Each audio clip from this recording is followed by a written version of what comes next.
Selamat pagi pemirsa, apa kabar Anda hari ini? Bersama saya Puji Lestari, inilah kabar Indonesia.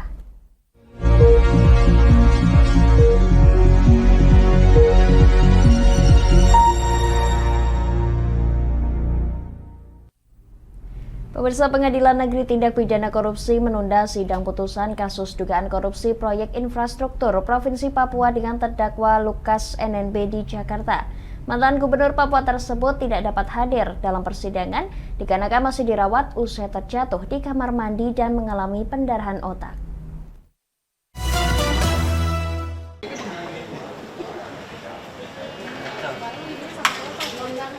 Pengadilan Negeri Tindak Pidana Korupsi Jakarta Pusat menunda pembacaan vonis sidang putusan kasus dugaan korupsi proyek infrastruktur Provinsi Papua dengan terdakwa mantan Gubernur Papua Lukas NMB.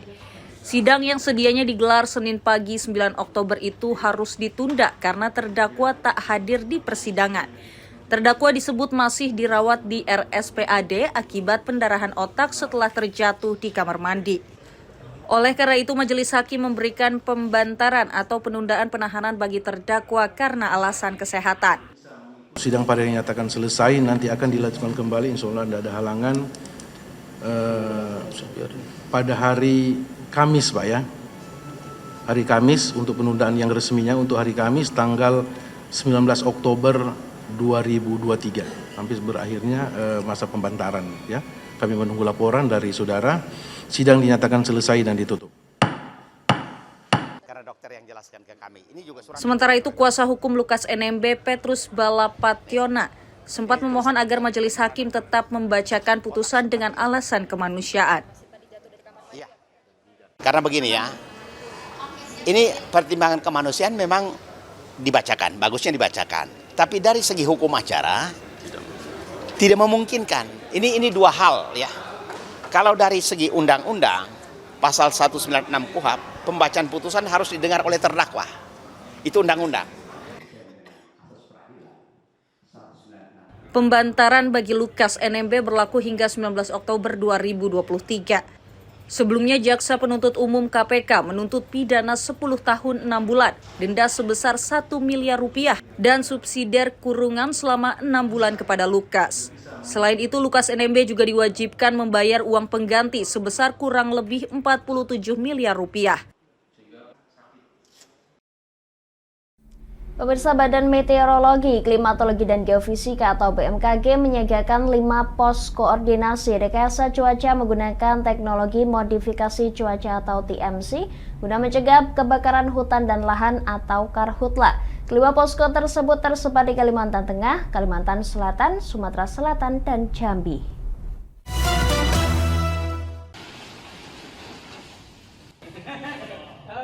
Badan Meteorologi, Klimatologi, dan Geofisika BMKG menyiagakan sebanyak 5 pos koordinasi posko rekayasa cuaca guna mencegah terjadinya kebakaran hutan dan lahan karhutla di wilayah Pulau Kalimantan dan Pulau Sumatera. Kepala BMKG Dwi Korita Karnawati kepada wartawan di Jakarta Senin 9 Oktober mengatakan 5 posko yang disiagakan tersebar di wilayah rawan karhutla seperti Kalimantan Tengah, Kalimantan Selatan, Sumatera Selatan, dan Jambi. Ia mengatakan posko-posko itu dilengkapi teknologi modifikasi cuaca TMC yang siap dikerahkan untuk mencegah karhutla di lahan-lahan yang diperkirakan akan terbakar. TMC kali ini sasarannya adalah tidak hanya memadamkan api yang sudah terbakar, tapi bagaimana memulihkan kualitas udara. Jadi TMC itu teknologi modifikasi cuaca. Ya, TMC sampai sekarang dilakukan? Masih dilakukan dan kita upayakan sampai akhir Oktober atau awal November, karena diharapkan hujan sudah turun. Kepala BMKG mengatakan modal utama penerapan TMC ini adalah adanya awan yang berpotensi menimbulkan hujan. Oleh karenanya, jelasnya tidak semua penerapan TMC selalu berhasil, terlebih saat kondisi awan hujan tidak sesuai perkiraan. BMKG juga memperkirakan dampak El Nino akan berlangsung hingga Februari 2024, meskipun bisa berkurang ketika sudah memasuki musim hujan. Pemirsa, pemerintah menyegel sebanyak 35 lahan di Pulau Kalimantan dan Sumatera yang menjadi sumber kebakaran hutan dan lahan atau karhutla sejak Juli hingga Oktober 2023. Saat ini sebanyak 22 perusahaan telah digugat secara perdata oleh Kementerian Lingkungan Hidup dan Kehutanan.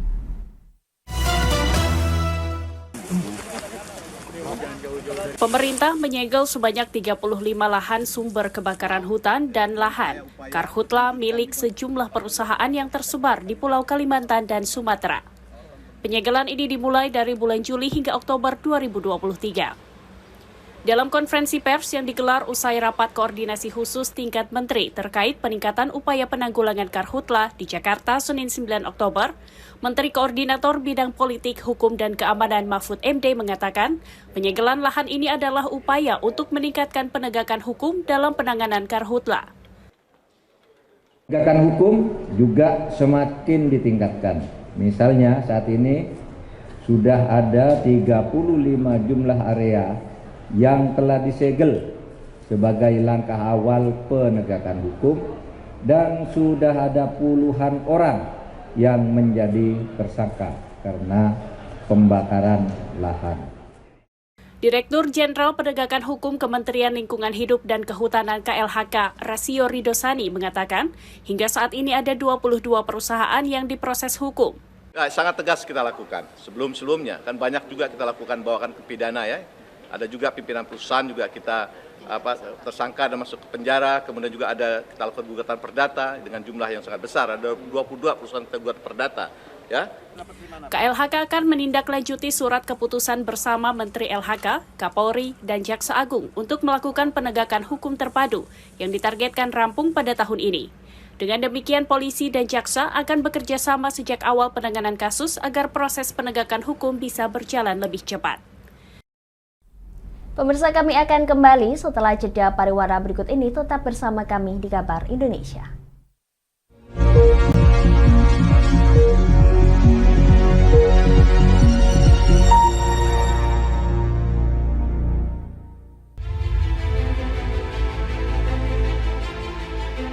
Memberikan pinjaman uang kepada saya dengan bunga 8% per bulan.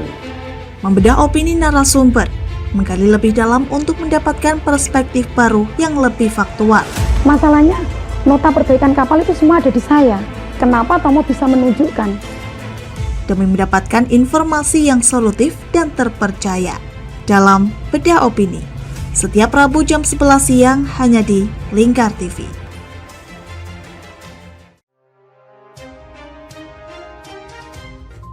Inilah ketiga anggota komplotan pencuri spesialis pecah kaca mobil setelah melakukan penggelapan 20 sepeda motor dan 2 unit mobil dengan modus retal. Merangkum semua peristiwa sebagai berita yang penuh fakta. Bersama Puji Lestari, saksikan Jateng hari ini setiap Senin hingga Sabtu jam 4 sore hanya di Lingkar TV. Bersama saya Galus Kargnanti dalam Sapa Jateng Lingkar TV.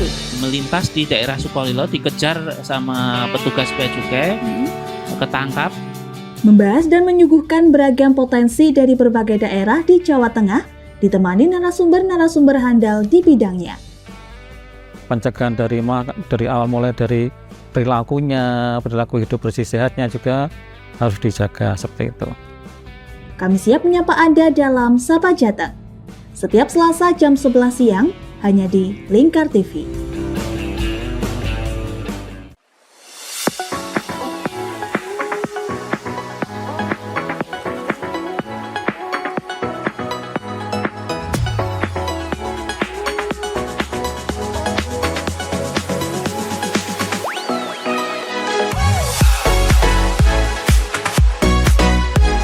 Kami ya dengan bangga kami mempersembahkan sebuah store busana muslim modern ya untuk masyarakat Jateng ini.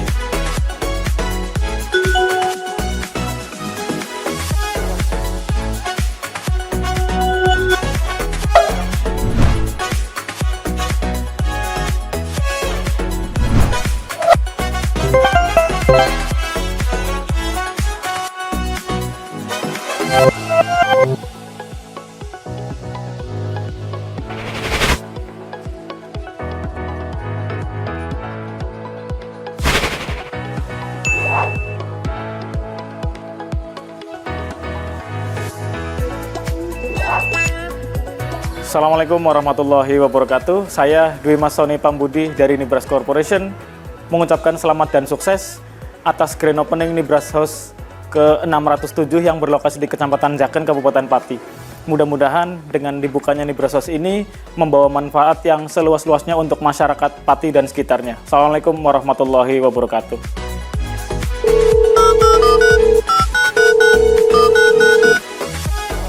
Selamat buat grand opening Nibras House Pati Jaken. Semoga usahanya bisa laris, bisa digemari banyak masyarakat di Jaken. Tentunya berkah buat semuanya.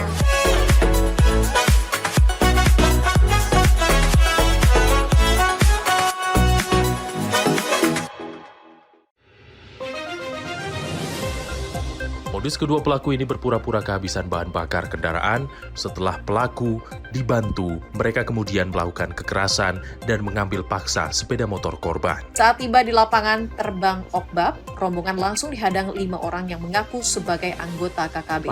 Yakni melakukan bujuk rayu kepada korban yang merupakan santriwati pada momen kegiatan belajar mengajar khusus.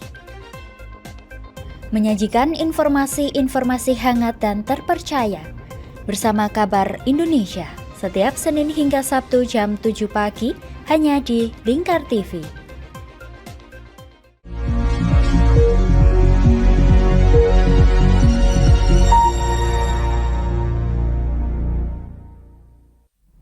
Anda masih menyaksikan Kabar Indonesia pemirsa. Kementerian Pertanian atau Kementan menargetkan sebanyak 640.000 ton beras disalurkan kepada masyarakat hingga akhir 2023. Pemerintah memastikan penyaluran beras terus dilakukan untuk memenuhi kebutuhan masyarakat serta menjaga stabilitas harga.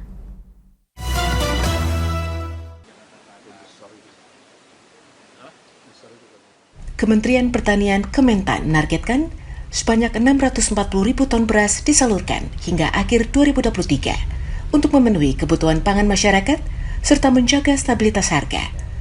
Pelaksana tugas Menteri Pertanian Arief Prasetyo Adi kepada wartawan di Jakarta Senin 9 Oktober mengatakan, Presiden Joko Widodo telah menugaskan dirinya agar ratusan ribu ton beras disalurkan untuk memastikan kebutuhan masyarakat dapat terpenuhi hingga akhir tahun. Kemudian juga ada tugas dari beliau 640.000 ton harus digelontorkan Oktober, November, Desember. Ada kemungkinan juga Desember apabila diperlukan diberikan lagi bantuan pangan ya untuk 21,3 juta KPM.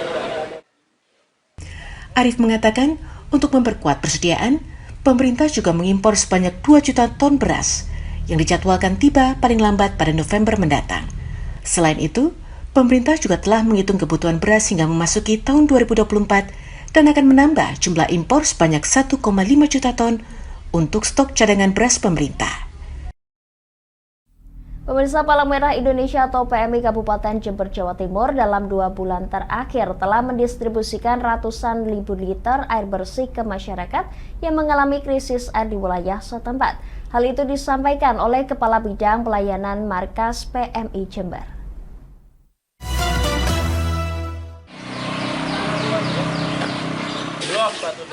Palang Merah Indonesia Kabupaten Jember bekerja sama dengan Badan Penanggulangan Bencana Daerah atau BPBD melakukan pendistribusian air bersih kepada masyarakat yang terdampak kekeringan.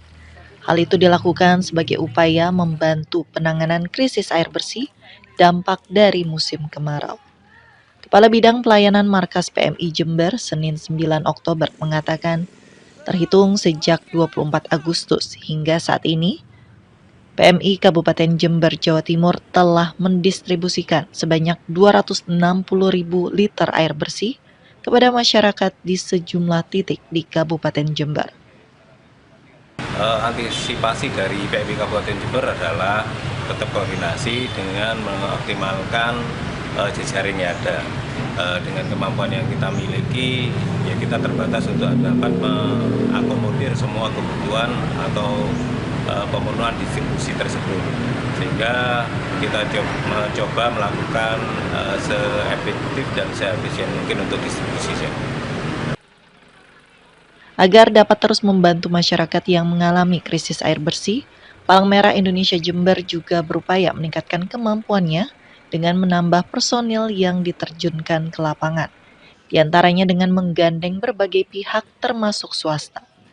Saat ini, berdasarkan data BPBD Jember, setidaknya terdapat 1.051 kepala keluarga yang tersebar di 7 desa dan 1 kelurahan di Kabupaten Jember mengalami krisis air bersih. Pemirsa, kami akan kembali setelah jeda pariwara berikut ini. Tetap bersama kami di Kabar Indonesia.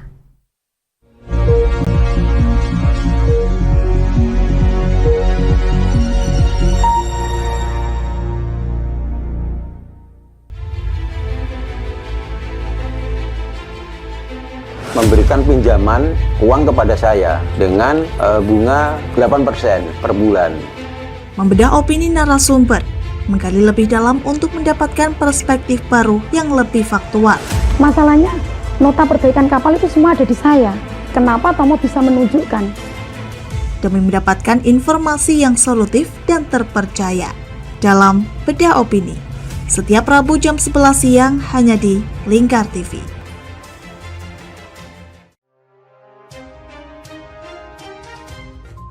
Inilah ketiga anggota komplotan pencuri spesialis pecah kaca mobil setelah melakukan penggelapan 20 sepeda motor dan 2 unit mobil dengan modus retal. Merangkum semua peristiwa sebagai berita yang penuh fakta. Bersama Puji Lestari, saksikan Jateng hari ini setiap Senin hingga Sabtu jam 4 sore hanya di Lingkar TV. Bersama saya Galus Karginanti dalam Sapa Jateng Lingkar TV. Melintas di daerah Sukolilo dikejar sama petugas bea cukai, ketangkap. Membahas dan menyuguhkan beragam potensi dari berbagai daerah di Jawa Tengah, ditemani narasumber-narasumber handal di bidangnya. Pencegahan dari awal mulai dari perilakunya, perilaku hidup bersih sehatnya juga harus dijaga seperti itu. Kami siap menyapa Anda dalam Sapa Jateng. Setiap Selasa jam 11 siang hanya di Lingkar TV.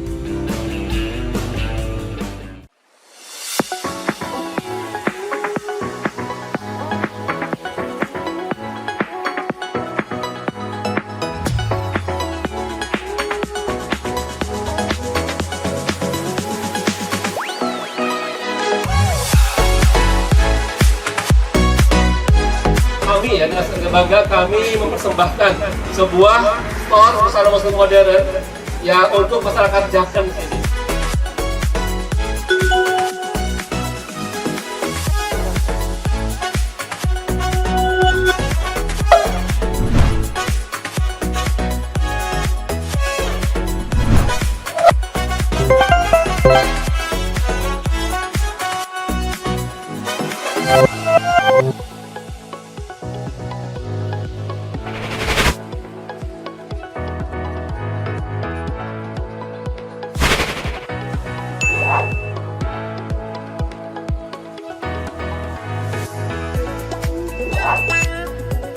Assalamualaikum warahmatullahi wabarakatuh. Saya Dwi Masoni Pambudi dari Nibras Corporation mengucapkan selamat dan sukses atas grand opening Nibras House ke-607 yang berlokasi di Kecamatan Jaken, Kabupaten Pati. Mudah-mudahan dengan dibukanya Nibras House ini membawa manfaat yang seluas-luasnya untuk masyarakat Pati dan sekitarnya. Assalamualaikum warahmatullahi wabarakatuh.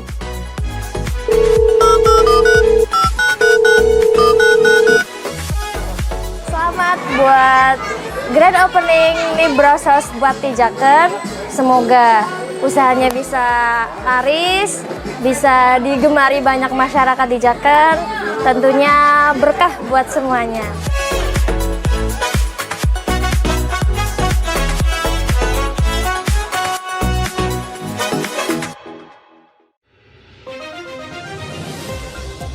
Modus kedua pelaku ini berpura-pura kehabisan bahan bakar kendaraan. Setelah pelaku dibantu, mereka kemudian melakukan kekerasan dan mengambil paksa sepeda motor korban. Saat tiba di lapangan terbang Okbab, rombongan langsung dihadang 5 orang yang mengaku sebagai anggota KKB. Yakni melakukan bujuk rayu kepada korban yang merupakan santriwati pada momen kegiatan belajar mengajar khusus. Menyajikan informasi-informasi hangat dan terpercaya bersama Kabar Indonesia setiap Senin hingga Sabtu jam 7 pagi hanya di Lingkar TV.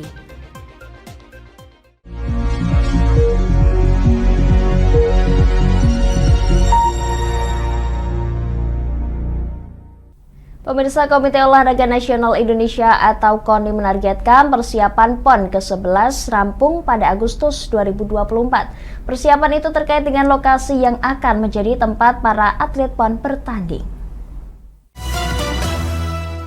Pada kesempatan pagi hari ini, Komite Olahraga Nasional Indonesia KONI menargetkan segala persiapan ajang Pekan Olahraga Nasional PON ke-21 bisa rampung pada Juli atau Agustus 2024.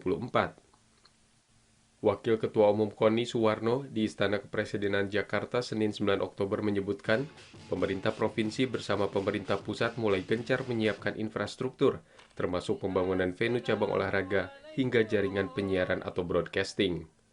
Suwarno menyebut dalam waktu dekat, di Aceh akan dilakukan pembangunan 13 venue renovasi dan 1 pembangunan venue baru untuk cabang olahraga dayung.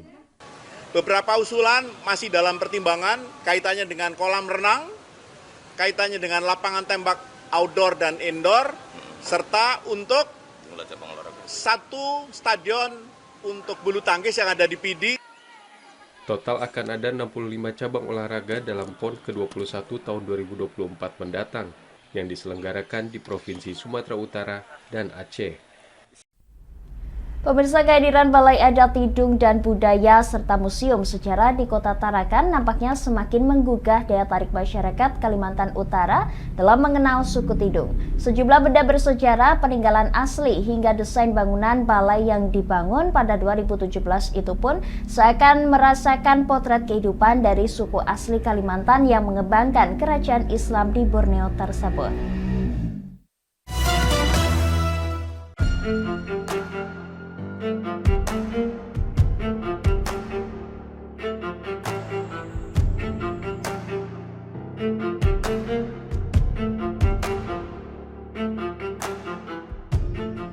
Kalimantan Utara dikenal sebagai provinsi termuda di Indonesia. Provinsi yang dibentuk pada tahun 2012 itu nyatanya memiliki beberapa suku pribumi yang menempati wilayah timur Kalimantan bagian utara. Salah satunya adalah suku Tidung. Suku ini merupakan satu-satunya suku asli Kalimantan yang mengembangkan kerajaan Islam namun mengakui bahwa dirinya merupakan orang Dayak. Suku Dayak sendiri dikenal menganut agama Kaharingan ketika agama-agama besar belum memasuki Kalimantan. Banyak peninggalan bersejarah yang bisa dipelajari untuk mengenal suku Tidung. Di Kota Tarakan, Kalimantan Utara, terdapat Balai Adat Tidung dan Budaya serta Museum Sejarah yang dikelola Dinas Kebudayaan, Kepemudaan, dan Olahraga serta Pariwisata Kota Tarakan. Terdapat sejumlah koleksi menarik benda-benda yang biasa digunakan suku Tidung, baik dalam bentuk replika maupun peninggalan asli seperti perlengkapan berburu ikan. Umumnya, masyarakat Tidung bermata pencaharian sebagai nelayan dengan menggunakan alat tangkap pukat, jala, karamba, dan kelong. Di balai yang diresmikan tahun 2017 ini juga terdapat alat musik, pelaminan, ayunan bayi, hingga baju adat dan aksesorisnya yang biasa digunakan oleh kaum bangsawan.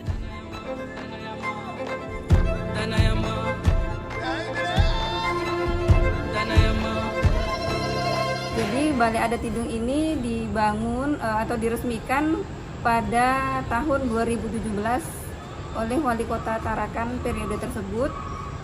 Tujuan dari pengelolaan Balai Adat ini adalah untuk pelestarian. Jadi kita bicara masalah budaya adalah bicara masalah pelestarian. Jadi bagaimana kita mengangkat tentang suku asli Kota Tarakan di sini, yaitu suku Tidung.